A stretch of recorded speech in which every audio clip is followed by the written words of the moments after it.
Corona संक्रमण दिवसेंदिवस वाढत आहे. त्यामुळे विदर्भातील अनेक जिल्ह्यात कुठे संपूर्ण लॉकडाऊन तर कुठे 36 तासांची संचारबंदी जिल्हा प्रशासनाने घोषित केली आहे. वर्धा जिल्हाधिकारी प्रेरणा देशभ्रतार यांनी 31 मार्च पर्यंत संपूर्ण वर्धा जिल्ह्यात शनिवारी सायंकाळी 8 वाजेपासून सोमवारी सकाळी 8 वाजेपर्यंत संपूर्ण संचारबंदी केली आहे. यात राज्य परिवहनाची बस सेवा सुद्धा बंद करण्यात आली आहे. मात्र 21 मार्च रोजी वर्धा जिल्ह्यात फक्त एमपीएससीच्या परीक्षा देणाऱ्या विद्यार्थ्यांसाठी चालू ठेवण्यात आली आहे. लालपरी विद्यार्थ्यांच्या परीक्षेच्या गंतव्यापर्यंत पोहोचविण्यासाठी उपलब्ध करून देण्यात आली आहे, असे पुलगाव आगारामधील कार्यरत अधिकाऱ्यांनी सांगितले. त्यामुळे जरी सामान्य नागरिकाला गैरसोय झाली असली तरी कोणतेही विद्यार्थी परीक्षेपासून वंचित राहणार नाही. आज वर्धा जिल्ह्यात लॉकडाऊन घोषित केला आहे, त्यामुळे हे एसटी बसेस चालू आहे का?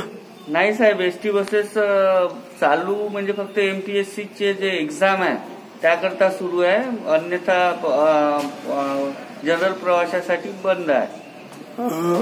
हे जे एसटी दिसून राहिली हे त्यासाठी आहे का? हो हो हो, एमपीएससीची एक्झाम आहे त्यासाठी आहे. आपला परिचय? माझं नाव चंद्रशेखर कुहाटे, वाहतूक नियंत्रक, पुलगाव आगार. अश्विन शाह, विदर्भ न्यूज, पुलगाव.